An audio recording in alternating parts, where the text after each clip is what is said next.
Today we're putting together the Drippit Ribbit Applique set for my pattern, the Drip Tote. The applique set is for both sizes A and B and comes with all the pieces for the frog face, including blush and a tongue, as well as 2 optional hats and optional sparkles and hearts. Today I'm making this size A frog with the slightly more intermediate strawberry hat using a satin stitch. I'll also be using both double-sided iron-on adhesive and a craft glue stick to baste the appliques.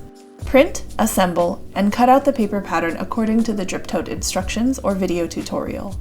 For this applique set, cut the Drip Tote bag bottom from a contrasting fabric from the frog. Because my frog will be pink, I'm using a maroon. Let's cut out and assemble the frog. I'm using this old, fragile, vintage scrap with Wonder Under, which helps to stabilize it. According to the instructions, place the adhesive side of the Wonder Under to the back of the fabric and iron. To protect your iron, I recommend using a scrap fabric or a towel. To ensure the frog is symmetrical, I'm folding both the fabric and the frog pattern piece in half and cutting on the fold. Outline the pattern piece with a pen or marker and then cut. Mark the notches on the fabric. The frog paper pattern piece is also the placement guide for the eyes, nostrils, and blush. Place the paper pattern on a soft surface and using a sharp pencil or pen, poke holes around the lines for the eyes, blush, and nostrils. Place the paper pattern piece on top of the fabric piece and use a pen or marker with washable or disappearing ink to mark through the holes you poked onto the fabric. This will guide your placement of all the design elements. Speaking of those design elements, cut those pieces using your preferred method. I'm cutting the tongue and blush out of scrap pieces with Wonder Under attached. Let's put the frog face together. Using the guide marks you just placed, lay the eye whites on top of the frog. Double check for symmetry. If you're using Wonder Under, simply iron the eye whites in place with steam. If you're using a glue stick, apply glue to the back of the eye whites and iron with steam. Repeat this for the blush and frog nostrils. To place the pupils, put the placement guide back on top of the frog and mark through the holes you made for the pupils. Adhere the pupils in place using those marks as your guide. If you're using the tongue, adhere the tongue to the center of one of the long sides of the bag bottom, matching the middle notch. Next, let's do the strawberry hat. On the paper pattern pieces, I cut out the notch and placement dot. Just like the frog pattern piece, the strawberry is its own placement guide, so poke holes for the top and bottom of the seeds. Cut out the fabric pattern pieces using your preferred method. If you are using Wonder Under, I recommend applying the Wonder Under to the fabric before you cut it. However, if you're using a craft glue stick like I am for this part, simply cut the fabric pattern pieces and using a washable or disappearing ink marker, transfer all the notches and dots. Do not cut the fabric for the notches or the dots. Apply the glue to the back of the strawberry leaves, line up the center notches, and iron with steam to set. It's time to baste everything to the bag front. Take the bag front and fold it in half. Lightly iron it. Unfold the bag. If the center crease is hard to see, go over it lightly with a tailor's chalk or a washable marker. Place the strawberry on the bag, aligning the middle notches of the strawberry with the center crease of the bag front. Remove the Wonder Under paper from the back of the frog. Place the frog on top of the strawberry. Adjust the pieces so that the placement dot on the strawberry leaves is just beneath the top of the frog's head.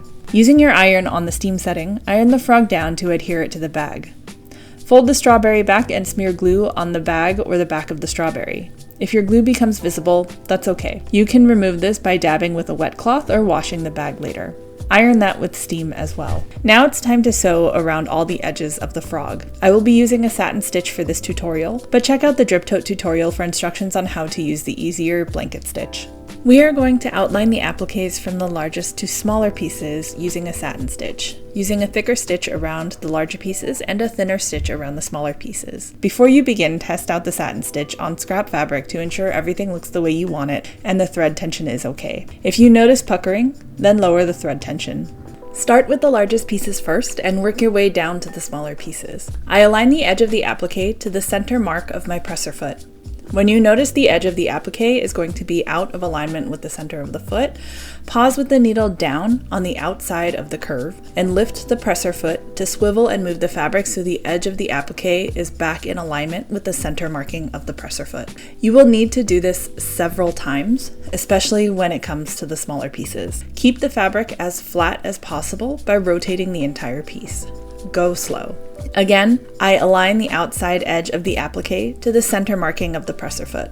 When the applique is no longer in alignment, pause with the needle down on the outside of the applique and lift the presser foot to swivel the entire fabric and pattern piece so that the applique edge is back in alignment with the center marking of the presser foot. keep the fabric as flat as possible.